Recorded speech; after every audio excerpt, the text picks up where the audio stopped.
Por más de 2 milenios, su figura ha fragmentado imperios, iniciado conflictos bélicos y transformado incontables existencias.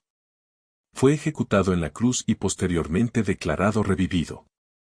Para algunos, no fue más que un ser humano, un vidente, un erudito judío. Sin embargo, para otros, él es la deidad misma en forma corpórea. Los textos sagrados lo proclaman, las doctrinas heréticas lo refutan, y la humanidad entera aún lo discute. ¿Quién fue en verdad Jesús de Nazaret? ¿Un simple preceptor o el hacedor del cosmos que tomó forma humana y moró entre nosotros? Apreciado auditorio, en esta ocasión profundizaremos en este asunto y examinaremos si en verdad Jesús es divino. Antes de seguir, compártanos, ¿considera usted que Jesús es Dios? Déjenos su opinión. Iniciamos. Lo que pensamos y comprendemos sobre Jesús no es un aspecto trivial, constituye el cimiento sobre el cual se edifica el evangelio auténtico o el erróneo. No es una cuestión relativa ni discrecional, sino una verdad fundamental. Este discernimiento tiene la capacidad de distinguir lo cierto de lo falso. Sostener que Jesús es Dios o refutar tal aserción no representa una discrepancia insignificante, no son convicciones superficiales, sino certezas cardinales. Comprender la identidad de Jesús es crucial, ya que de ello se desprende todo lo demás. Jesús irrumpe en el escenario mundial, las predicciones lo habían vaticinado. Nació, creció y desempeñó su apostolado, predicó, instruyó, curó, disertó en templos, confrontó a las autoridades religiosas y anunció la instauración del reino de Dios. Falleció y fue inhumado. Después de estos sucesos, sus seguidores empezaron a proclamar con una convicción asombrosa que aquel individuo crucificado no solo seguía con vida, sino que había ascendido a una posición de autoridad máxima. Su mensaje se difundió velozmente, desde Jerusalén hasta Roma. En tan solo unas décadas, comunidades enteras hablaban de él con una vehemencia nunca antes vista en el mundo antiguo. No lo describían meramente como un profeta ni como un arquetipo moral, lo presentaban como una figura inigualable que trascendía todas las clasificaciones convencionales. ¿Cómo fue posible que individuos profundamente monoteístas, criados en las costumbres de Israel, empezaran a tratar a un ser humano con una veneración que solo se tributaba a lo divino? El Imperio Romano no carecía de divinidades, los templos eran numerosos, los emperadores eran objeto de culto y la religión constituía una parte integral del entramado de poder. No obstante, lo que los primeros cristianos aseveraban de Jesús no se ajustaba a ninguno de esos paradigmas. No declaraban que él era una deidad más, sostenían que era alguien que desafiaba toda comprensión humana, y esa aseveración, respaldada por esclavos y senadores, por mujeres, soldados, comerciantes y pastores, comenzó a suscitar resistencia. Los primeros escritos cristianos que han perdurado hasta nuestros días, redactados apenas 1 o 2 décadas después de su deceso, ya incluyen expresiones sorprendentes. En ellos, Jesús es descrito como alguien preexistente, se le otorga dominio sobre la creación, se le concede un sitial de honor que trasciende el tiempo. Se habla de él como si todavía estuviera presente en esas congregaciones. Jesús no es simplemente evocado, es invocado. No es estudiado, es venerado. No es explicado, es proclamado con apremio. Pero esa forma de expresarse no fue aceptada sin objeciones. Con el transcurso del tiempo, empezaron a emerger interpretaciones diversas. Algunas afirmaban que Jesús había sido un hombre ordinario, adoptado por Dios en un momento crucial de su existencia. Otras sostenían que su esencia era enteramente espiritual y que su cuerpo había sido solo una ilusión. Algunas corrientes lo presentaban como un emisario celestial creado por Dios antes de la creación del universo, pero inferior a él. Estas perspectivas disímiles ganaron adeptos, algunas fueron unas más discretas, otras más extremas. Durante los primeros siglos del cristianismo, la cuestión sobre la verdadera identidad de Jesús no era meramente una discusión teológica, era una pregunta existencial. Definía lo que implicaba seguirlo, dictaba cómo se concebía la salvación, la fe y el destino final. La disputa llegó a su punto álgido en el siglo IV, cuando un presbítero de nombre Arrio sostuvo que Jesús había sido creado por Dios, que no había existido desde siempre y que, aunque superior a los seres humanos, no era equivalente al Padre. Sus postulados se expandieron con rapidez, provocando desunión en las congregaciones y un acalorado debate en todo el imperio. Fue entonces cuando el emperador Constantino convocó a centenares de obispos a un concilio en la ciudad de Nicea. No era solo un encuentro doctrinal, era una determinación trascendental. El cristianismo se hallaba en una encrucijada, debía interpretar a Jesús como una entidad celestial o como algo superior. Las resoluciones de aquel concilio sellaron la historia de forma indeleble y clarificaron algo: no todos los que conversan sobre Jesús comparten la misma creencia acerca de él. 2 milenios después, la interrogante persiste: ¿quién fue aquel hombre que partió la historia en un antes y un después? ¿Por qué miles estuvieron dispuestos a sacrificar sus vidas por él sin titubear? ¿Y por qué los imperios más influyentes se sintieron amenazados con solo escuchar su nombre? ¿Qué se dice hoy sobre Jesús? La figura de Jesús sigue siendo el foco de atención religiosa y filosófica en todo el planeta. Aunque millones de individuos lo reconocen como una figura relevante, no todos concuerdan en quién fue en realidad. Cada creencia, cada sistema de pensamiento, cada corriente ideológica, presenta una interpretación particular. El desafío no radica en la diversidad de puntos de vista, sino en que muchas de esas perspectivas son mutuamente excluyentes. Si contradicen la verdad esencial, entonces no son inofensivas, son perjudiciales. Es crucial entender que no todas las ideas sobre Jesús pueden ser válidas simultáneamente. Por ello, es imperativo analizar lo que las principales religiones y movimientos actuales manifiestan sobre él. 1. Judaísmo. El judaísmo reconoce la existencia histórica de Jesús como un maestro judío. Sin embargo, no lo aceptan como el Mesías y, mucho menos, como una figura divina. Consideran que sus enseñanzas generaron discordia y que sus seguidores se apartaron de la fe de Israel. Para ellos, Jesús fue meramente un hombre, no el Hijo de Dios, y su crucifixión es interpretada como la prueba definitiva de que no cumplió con las profecías mesiánicas. 2. Islam.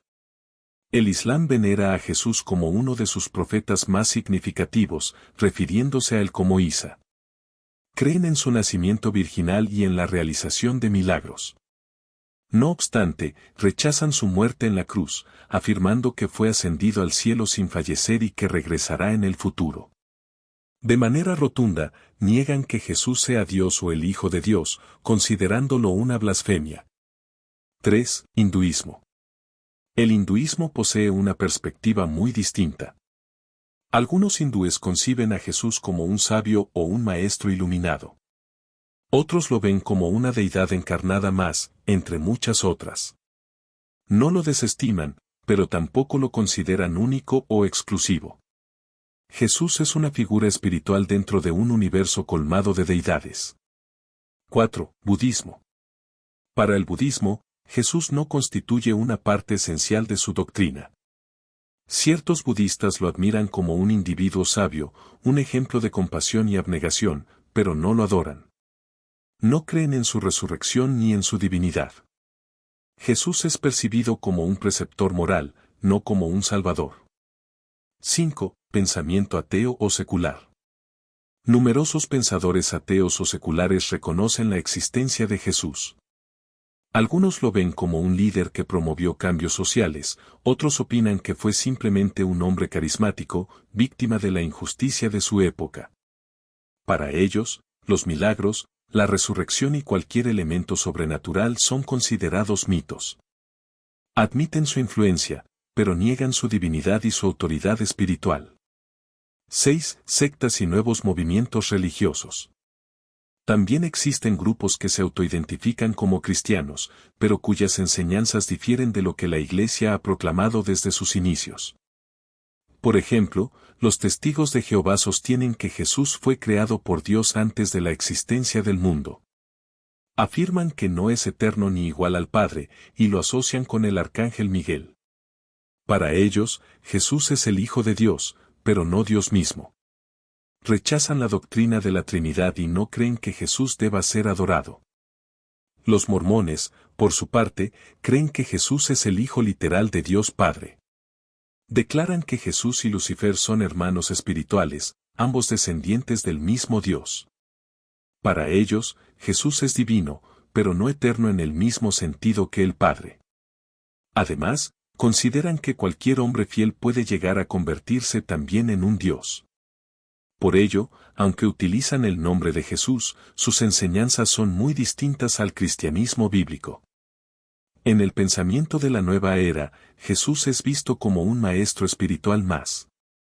Lo conciben como alguien que logró una conciencia crística que cualquier persona puede alcanzar. Niegan la necesidad de su sacrificio y no lo consideran el único camino. Para ellos, Jesús es una fuente de inspiración, pero no la verdad definitiva. 7. Teologías liberales. Incluso dentro del cristianismo, y en algunas iglesias, se han infiltrado ideas que menoscaban la verdadera identidad de Jesús. Hay pastores y teólogos que predican a un Jesús simbólico, evitan hablar de su resurrección, niegan su preexistencia y rechazan su autoridad como Señor. Predican a Jesús como un ejemplo de amor y justicia, pero no como un rey o un juez. Ni como Salvador. En estos casos, la figura de Jesús se amolda a las ideas del mundo y la esencia del Evangelio se desvirtúa. Actualmente, muchos afirman respetar a Jesús, lo citan, lo estudian y lo alaban. Sin embargo, no basta con admirarlo, lo crucial es comprenderlo tal como fue. Y aquí reside el punto fundamental, no todos los que hablan de Jesús creen en el verdadero Jesús. Un Jesús forjado por la cultura, la religión o la filosofía no puede redimir. Solo el Jesús auténtico tiene el poder de transformar al ser humano y otorgar vida eterna. Por consiguiente, la interrogante persiste, ¿quién fue ese hombre que modificó el curso de la historia? ¿Por qué se le sigue rindiendo culto en cada continente? ¿Por qué su nombre suscita amor, odio, devoción y persecución? Estimado oyente, como hemos visto, las interpretaciones son numerosas, pero la verdad es singular. Ahora bien, vamos a examinar si Jesús verdaderamente es Dios. Lo haremos en 4 etapas. 1. El testimonio de los primeros cristianos. La afirmación de la divinidad de Jesús no es una idea que surgió siglos después de su resurrección. Al contrario, fue el núcleo del mensaje de los primeros cristianos. Ellos vivieron, predicaron, oraron y murieron con la convicción de que Jesús era el Dios verdadero manifestado en carne.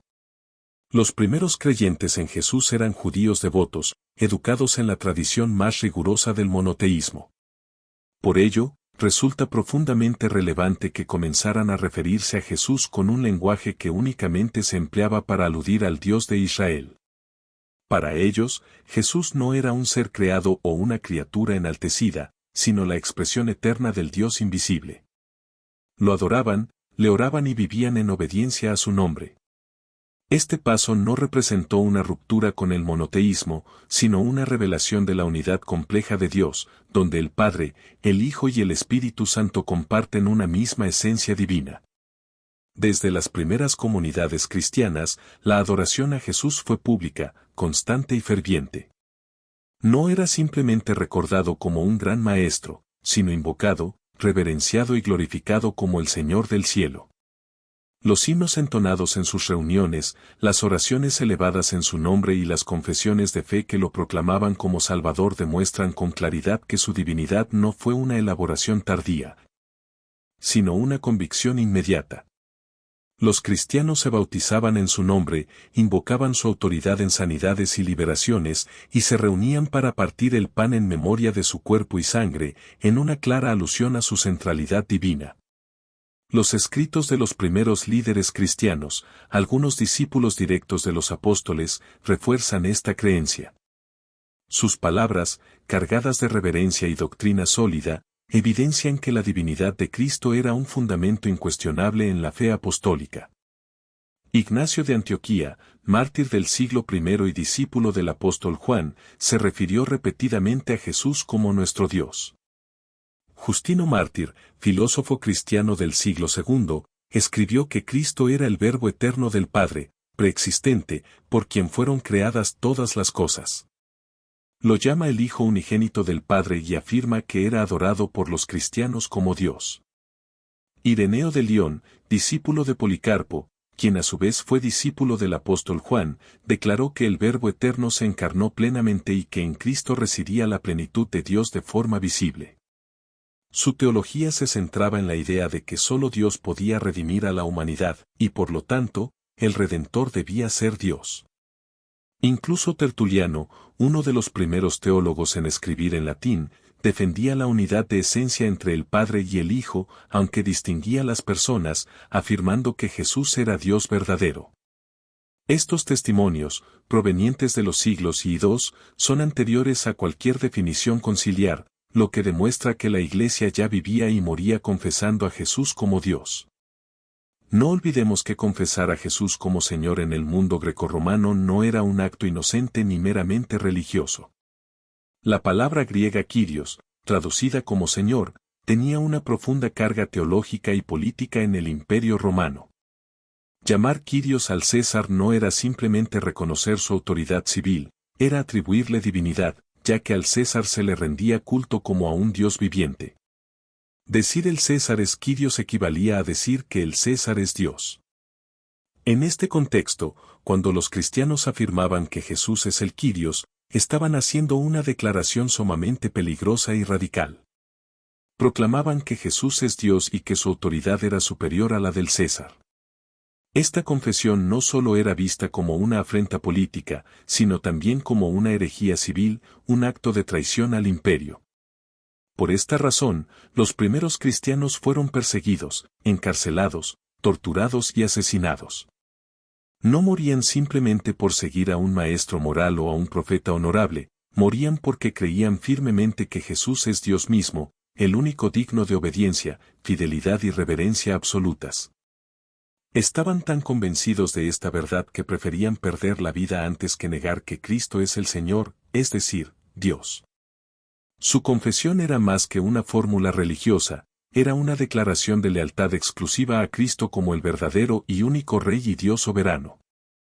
Esta fe les costó todo, pero también fue el testimonio más poderoso de la Iglesia primitiva. El testimonio de los primeros cristianos es contundente: Jesús es Dios. Esta no fue una idea impuesta siglos después, sino una convicción espiritual, teológica y existencial desde los orígenes del cristianismo. Lo proclamaron en sus credos, lo confesaron en sus cánticos, lo adoraron en sus reuniones y lo defendieron hasta la muerte. Los padres de la Iglesia no hicieron otra cosa que recoger y preservar esta fe apostólica. La divinidad de Jesucristo es el corazón del cristianismo auténtico. 2. ¿Qué dicen los evangelios sobre la divinidad de Jesús? Desde Mateo hasta Juan, cada evangelio ofrece una perspectiva única sobre la divinidad de Jesús. En el Evangelio de Mateo, el autor se dirige específicamente a una audiencia judía, presentando a Jesús como el Mesías prometido. Deja en claro que este Mesías es Dios con nosotros.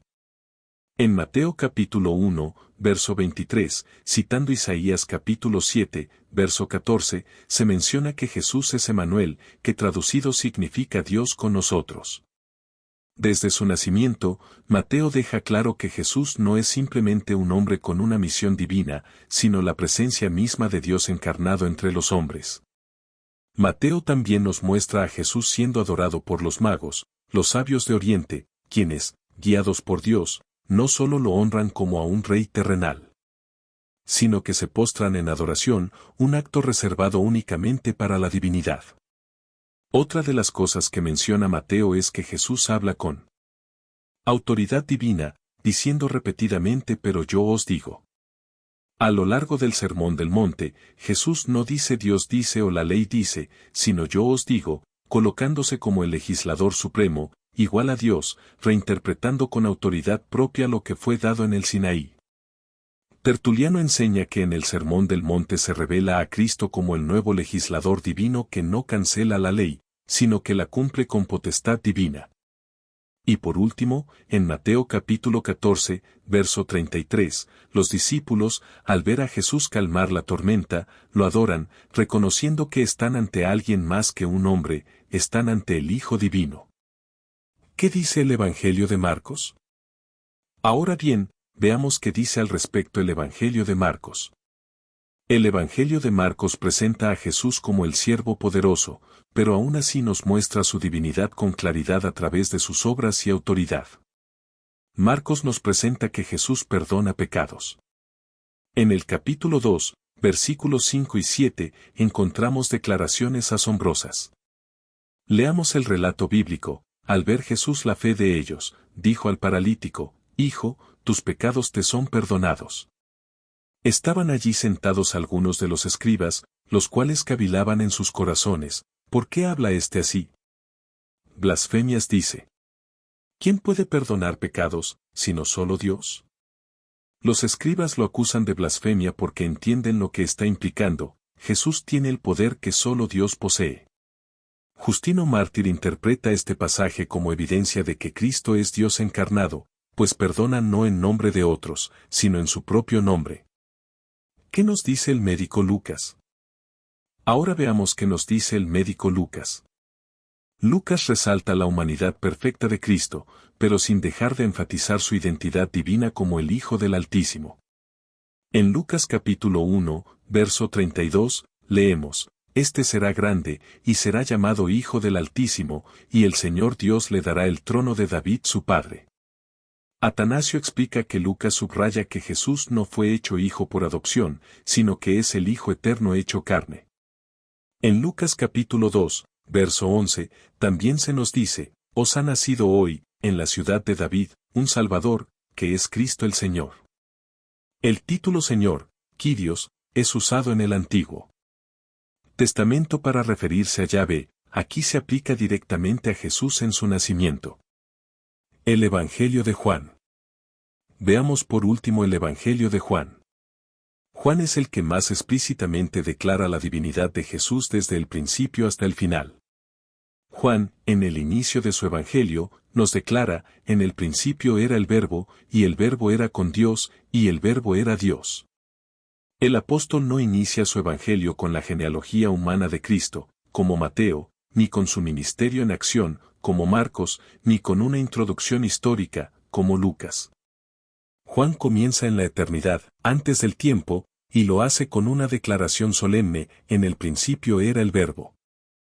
¿Quién o qué es el Verbo? La palabra griega que se traduce como verbo es logos.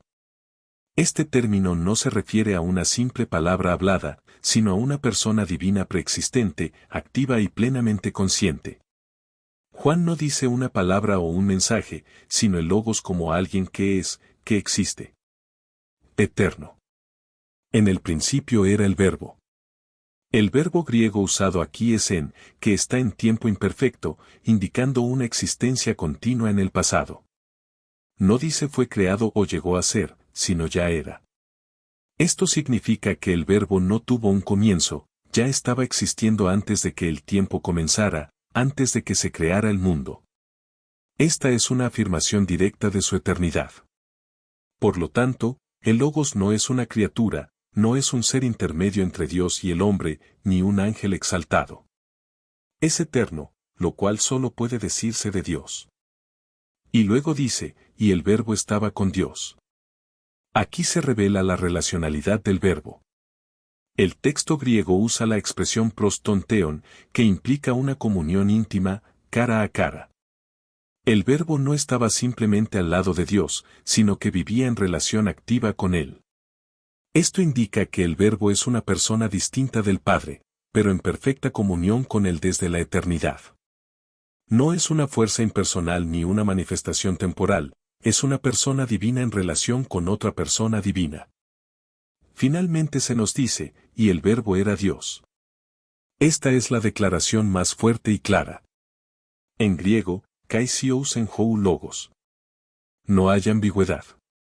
Juan afirma con solemnidad que el Logos es de la misma naturaleza que Dios, es plenamente Dios.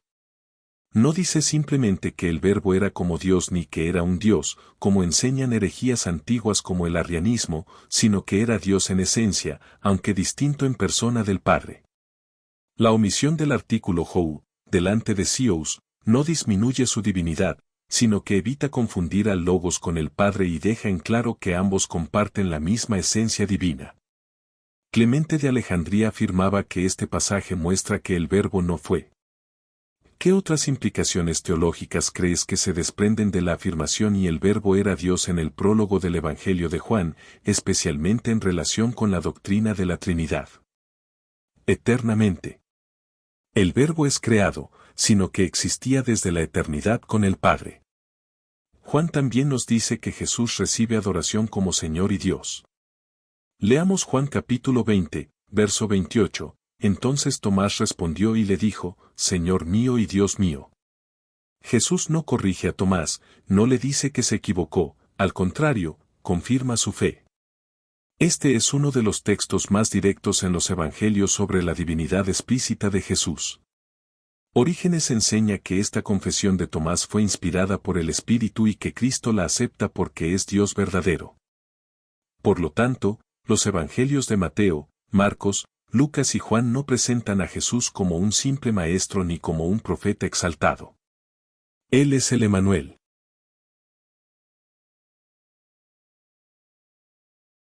Dios con nosotros, el perdonador de pecados, el que calma el mar y resucita muertos, el que recibe adoración sin reproche, el Verbo eterno hecho carne, el Señor y Dios reconocido por sus discípulos. 3. ¿Qué dicen los demás escritores bíblicos acerca de la divinidad de Jesús? Además de los Evangelios, los escritores bíblicos del Nuevo Testamento, Pablo, Pedro, el autor de Hebreos, dejaron un testimonio claro, profundo y constante sobre la divinidad de Jesucristo. Lo más impactante es que muchos textos del Antiguo Testamento que hablan de Yahvé fueron aplicados directamente a Cristo. Veamos el testimonio del apóstol Pablo. Leamos Romanos capítulo 9, verso 5, de quienes son los patriarcas, y de los cuales según la carne vino Cristo, el cual es Dios sobre todas las cosas, bendito por los siglos. Amén. Pablo no duda en afirmar que Jesús es Dios soberano, incluso después de hablar de su linaje humano. En Colosenses capítulo 2, verso 9, también leemos, porque en él habita corporalmente toda la plenitud de la deidad. Toda la esencia divina está en Cristo encarnado, no es una influencia espiritual ni una manifestación temporal. También veamos el testimonio del autor de Hebreos. Leamos Hebreos capítulo 1, verso 3, el cual, siendo el resplandor de su gloria, y la imagen misma de su sustancia, y quien sustenta todas las cosas con la palabra de su poder, habiendo efectuado la purificación de nuestros pecados por medio de sí mismo, se sentó a la diestra de la majestad en las alturas. Cristo no solo refleja la gloria de Dios, sino que es la misma gloria encarnada. El escritor a los Hebreos nos dice que el Padre llama a Dios al Hijo. Leamos Hebreos capítulo 1, verso 8, más del Hijo dice, tu trono, oh Dios, por el siglo del siglo, cetro de equidad es el cetro de tu reino. El autor de Hebreos cita el Salmo 45 y muestra que Dios Padre reconoce al Hijo como Dios eterno y Rey justo. Veamos también el testimonio del apóstol Pedro. Leamos segunda de Pedro capítulo 1, verso 1, Simón Pedro, siervo y apóstol de Jesucristo, a los que habéis alcanzado por la justicia de nuestro Dios y Salvador Jesucristo una fe igualmente preciosa que la nuestra. Pedro afirma que Jesús no solo salva, sino que es Dios mismo. Esta fórmula Dios y Salvador era una confesión central en la iglesia primitiva. Tampoco podemos pasar por alto el testimonio del apóstol Juan en el Apocalipsis. Leamos Apocalipsis capítulo 22, verso 13, yo soy el Alfa y la Omega, el principio y el fin, el primero y el último. 4. ¿Qué dijo Jesús de sí mismo? Ya hemos visto cómo los primeros cristianos, los evangelios y los demás escritores bíblicos proclamaron que Jesucristo es Dios. Pero ahora llegamos al testimonio más importante, las propias palabras de Jesús. ¿Se declaró Jesús como Dios? ¿Se identificó con el Eterno? Sí, Jesús habló de sí mismo con una autoridad divina, usó nombres que solo Dios podía usar y aceptó adoración que solo a Dios se debe. A continuación, lo veremos en orden, desde Mateo hasta Juan. En el Evangelio de Mateo, Jesús tiene autoridad suprema. Leamos Mateo capítulo 28, verso 18, y Jesús se acercó y les habló diciendo, Toda potestad me es dada en el cielo y en la tierra. Solo Dios puede decir que tiene toda autoridad en el cielo y en la tierra, esta es una afirmación de soberanía universal. En el Evangelio de Marcos, Jesús perdona pecados como Dios. Leamos Marcos capítulo 2, versos 5 al 7, al ver Jesús la fe de ellos, dijo al paralítico, Hijo, tus pecados te son perdonados. Estaban allí sentados algunos de los escribas, los cuales cavilaban en sus corazones, ¿por qué habla éste así? Blasfemias dice. ¿Quién puede perdonar pecados, sino solo Dios? Jesús no corrigió su acusación, sabía que solo Dios puede perdonar pecados y, sin embargo, los perdonó directamente, demostrando que Él es Dios con autoridad divina. En el Evangelio de Lucas, Jesús es el Señor del sábado. Leamos Lucas capítulo 6, verso 5, y les decía, el Hijo del Hombre es Señor aún del día de reposo. El sábado fue instituido por Dios, al decir que Él es Señor del sábado, Jesús está afirmando autoridad sobre una institución divina, algo que solo Dios puede tener. Jesús acepta adoración y declara su realeza celestial. Leamos Lucas capítulo 22, versos 69 al 70, pero desde ahora el Hijo del Hombre se sentará a la diestra del poder de Dios. Dijeron todos, luego, ¿eres tú el Hijo de Dios? Y él les dijo, vosotros decís que lo soy. Aquí Jesús afirma que se sentará a la diestra del poder, un lugar reservado para la deidad, y acepta ser llamado Hijo de Dios con el pleno sentido mesiánico y divino que los judíos entendían. Por último, en el Evangelio de Juan, Jesús declara que es eterno. Leamos Juan capítulo 8, verso 58, Jesús les dijo, de cierto os digo, antes que Abraham fuese, yo soy. Esta es una de las declaraciones más poderosas de su divinidad.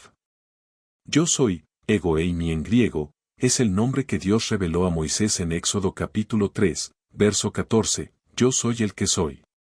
Los judíos entendieron perfectamente lo que Jesús quiso decir, por eso querían apedrearlo. El mismo Evangelio, de Juan, Jesús afirma que Él y el Padre son uno, no se refiere a unidad moral solamente, sino a unidad de esencia. El contexto lo demuestra porque inmediatamente los judíos quisieron apedrearlo por blasfemia. Jesús afirmó con sus palabras y respaldó con sus acciones que Él es Dios. Todo esto demuestra que Jesús no fue un simple maestro ni solo un profeta. Él sabía quién era, el Hijo eterno de Dios, consustancial con el Padre, y nos invitó a creer en Él como el gran yo soy. Ahora bien, si Jesús es Dios o no, esto no es un punto de vista personal ni una opinión doctrinal más, es una verdad eterna, innegociable y decisiva para la salvación. Porque poner a Jesús al nivel de una criatura y no del Dios coeterno es rebajar su gloria, anular el poder de su cruz y minimizar la redención. Si Jesús no es Dios, no hay salvación verdadera.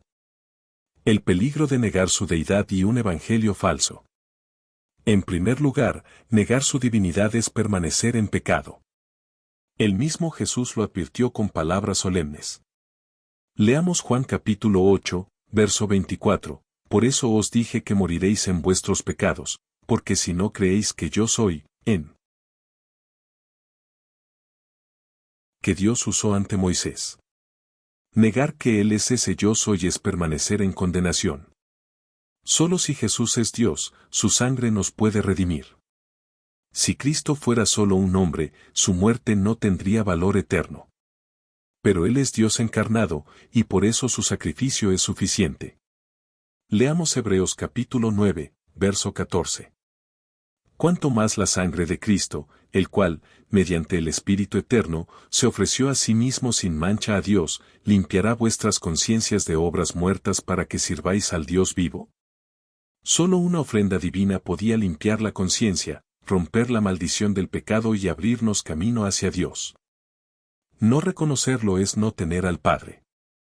En segundo lugar, no reconocerlo es no tener al Padre. No se puede tener comunión con el Padre sin reconocer plenamente al Hijo. Esto no lo inventó la Iglesia, lo dice la palabra. Leamos 1 de Juan capítulo 2, verso 23. Todo aquel que niega al Hijo, tampoco tiene al Padre, el que confiesa al Hijo, tiene también al Padre. Esto derrumba toda religión que dice creer en Dios pero niega que Jesús es Dios. Sin el Hijo, no hay acceso al Padre. El juicio alcanzará a todo el que niegue su señorío. En tercer lugar, el juicio alcanzará a todo el que niegue su señorío. Dios el Padre ha determinado que toda rodilla se doble ante el Hijo, no es una opción, es un decreto eterno. Leamos Filipenses capítulo 2, versos 10 y 11, para que en el nombre de Jesús se doble toda rodilla de los que están en los cielos, y en la tierra, y debajo de la tierra, y toda lengua confiese que Jesucristo es el Señor. Para gloria de Dios Padre. El que lo confiese hoy lo hará para salvación, el que lo niegue ahora lo confesará tarde para juicio. Negar su deidad es despreciar su sacrificio. Por último, negar su deidad es despreciar su sacrificio. Muchos piensan que basta con decir que Jesús fue un buen hombre, un gran maestro o un profeta, pero negar que Él es Dios es pisotear su sacrificio. Leamos Hebreos capítulo 10, verso 29. Cuanto mayor castigo pensáis que merecerá el que pisoteare al Hijo de Dios, y tuviere por inmunda la sangre del pacto en la cual fue santificado, e hiciere afrenta al Espíritu de gracia? Por lo tanto, todos aquellos que rechazan la divinidad de Jesucristo, es decir, que no creen que Él es Dios eterno, igual al Padre en esencia y gloria, no pueden ser salvos. Porque sin reconocer quién es realmente Jesús no hay verdadera fe, ni redención, ni comunión con el Padre. No basta con verlo como un maestro, como un profeta o como un ejemplo de amor.